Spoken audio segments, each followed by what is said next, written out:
மதுரை சித்திரை திருவிழாவின் சிகர நிகழ்ச்சியான மீனாட்சி சொக்கநாதர் திருக்கல்யாணம்.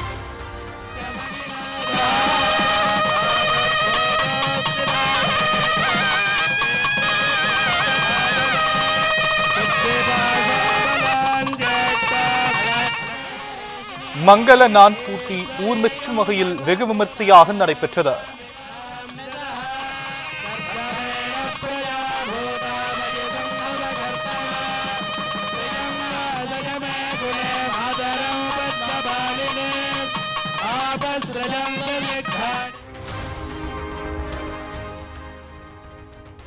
மதுரையின் அரசியாம் மீனாட்சி திருக்கல்யாணத்தை காண குவிந்த லட்சக்கணக்கான பக்தர்கள்.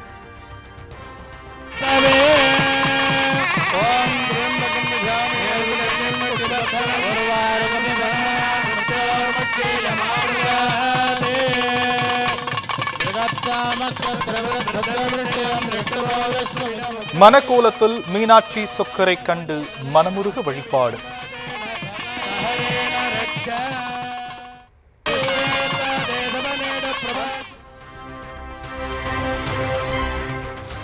மீனாட்சி கழுத்தில் மங்கள நான் ஏறியதும் தாலை மாற்றிக்கொண்ட பெண் பக்தர்கள்.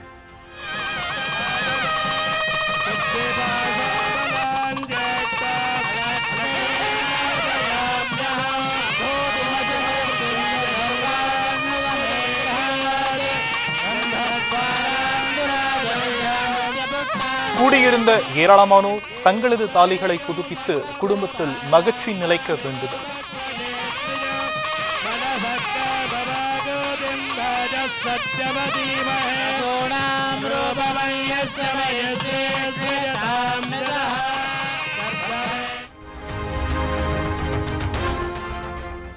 முதல் 3 ஆண்டுகளில் அடித்தளம் அமைத்து தொடர்ந்து 2 ஆண்டுகளாக இரட்டை இலக்க பொருளாதார வளர்ச்சி என்ற சாதனையை நிகழ்த்தியுள்ளதாக முதலமைச்சர் மு க ஸ்டாலின் பெருமிதம்.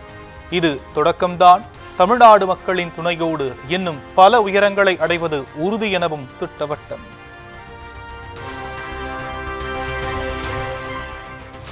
திமுக ஆட்சியில் கடந்த 2 ஆண்டுகளாக தொடர்ந்து இரட்டை இலக்க பொருளாதார வளர்ச்சி என அமைச்சர் டி.ஆர்.பி. ராஜா பெருமிதம்.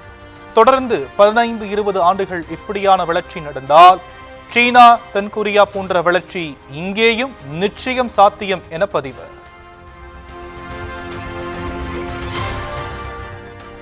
கொடைக்கானலில் 3வது நாளாக நடைபயிற்சி சைக்கிள் சவாரி செய்த முதலமைச்சர் மு க ஸ்டாலின். சுற்றுலா பயணிகள் உள்ளூர் மக்களுடன் கலந்துரையாடி மகிழ்ச்சி.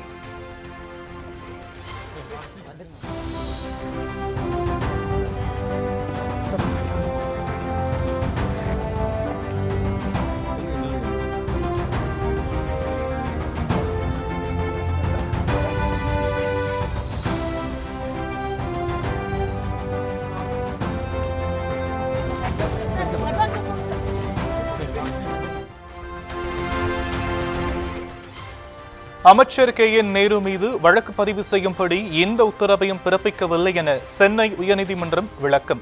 தமிழ்நாடு அரசு, அமைச்சர் நேரு மற்றும் இன்புதுரை ஆகியோர் தாக்கல் செய்த மனுக்கள் மீதான விசாரணை ஜூன் 4வது வாரத்துக்கு ஒத்திவைப்பு.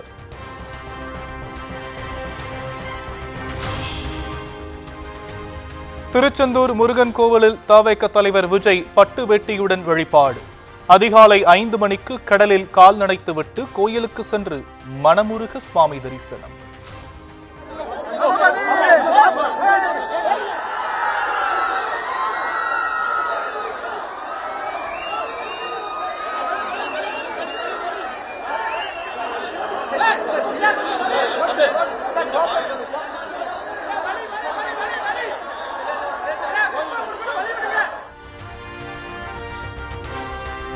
முருகபெருமானின் விஸ்வரூப தரிசனத்தில் பங்கேற்ற த.வே.க. தலைவர் விஜய். கையில் வேல் கொடுத்தும் சால்வை அணிவித்தும் கௌரவித்த கோவில் நிர்வாகம்.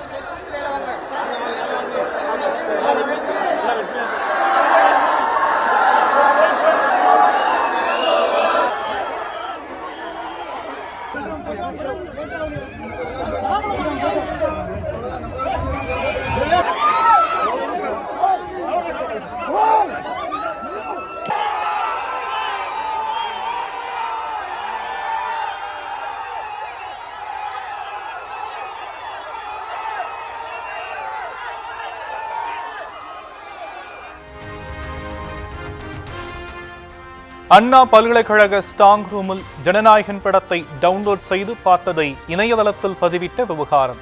ஸ்ட்ராங் ரூம் சிசிடிவி இன்சார்ஜாக இருந்த யுவராஜ் என்பவர் கைது.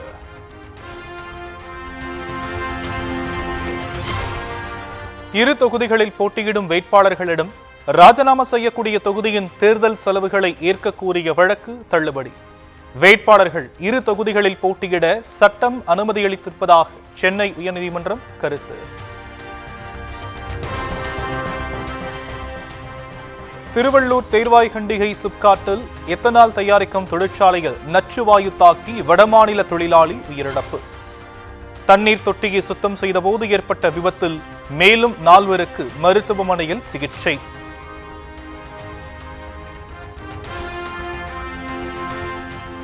சென்னையில் ஆபரண தங்கத்தின் விலை சவரனுக்கு 1040 ரூபாய் குறைவு. ஒரு பவுன் 1,12,800 ரூபாய்க்கு விற்பனை.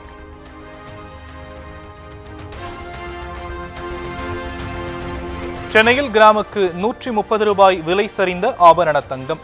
1 கிராம் 14,100 ரூபாய்க்கு விற்பனை.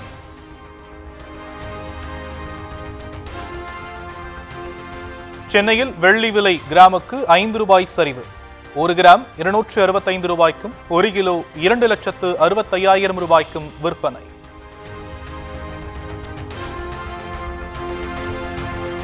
சிக்கிம் மாநிலத்தில் ரோட் ஷோ நடத்திய பிரதமர் மோடிக்கு பாரம்பரிய நடனமாடி வரவேற்பு.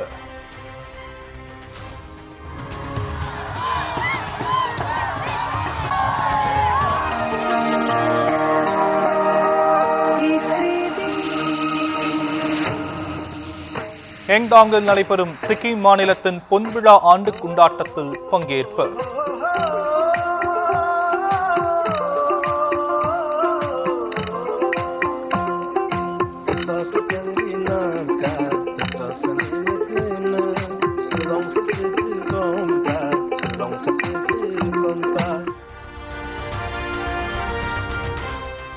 சிறுவர்களுடன் கால்பந்து விளையாடிய பிரதமர் மோடி.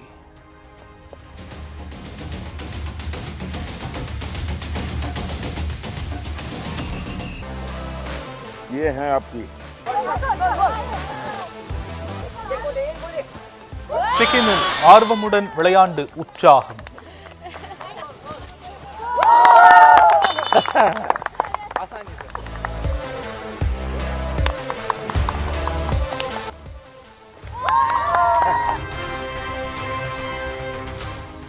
பஞ்சாபின் பாட்டியாலா அருகே ரயில் தண்டவாளத்தில் வெடித்த வெடிகுண்டு.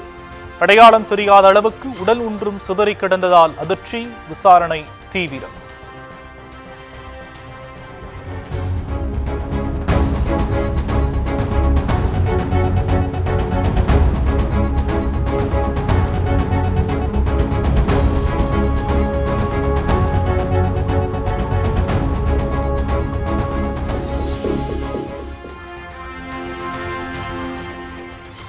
குஜராத்தின் சூரத்தில் SBI வங்கியில் துப்பாக்கி முனையில் 50 லட்சம் ரூபாய் கொள்ளை. வங்கி அலுவலரை பிணை கைதியாக பிடித்து கொள்ளையடித்துச் சென்ற கும்பல்.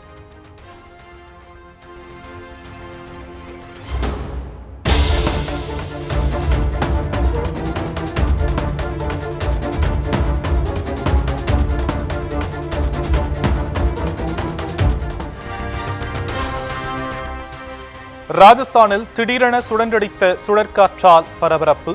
36 ஜோடிகளுக்கு திருமணம் நடக்க இருந்த இடத்தில் பந்தல் காற்றில் பறந்ததால் அலறியடித்து மக்கள் ஓட்டம்.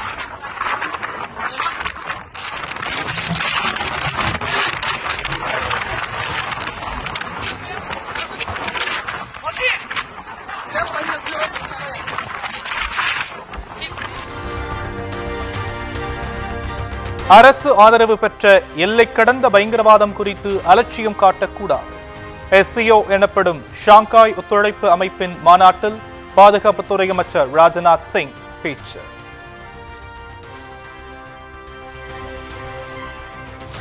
संवाद नहीं करना चाहिए जो किसी भी देश की संप्रभुता पर सीधा आघात करता है.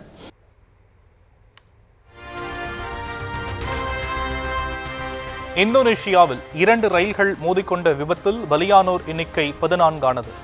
இடிபாடுகளுக்குள் சிக்கி மீட்கப்பட்ட பலர் உயிருக்கு போராடுவதால் எண்ணிக்கை அதிகரிக்கக்கூடும் என அச்சம்.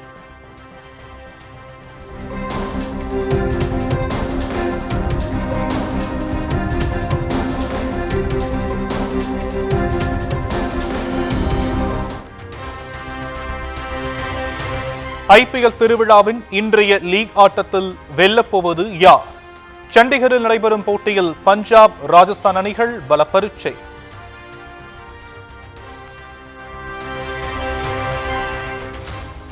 பல்வேறு கோவில்களிலும் வெகு சிறப்பாக நடைபெற்ற சித்திரை திருத்தேரோட்டம்.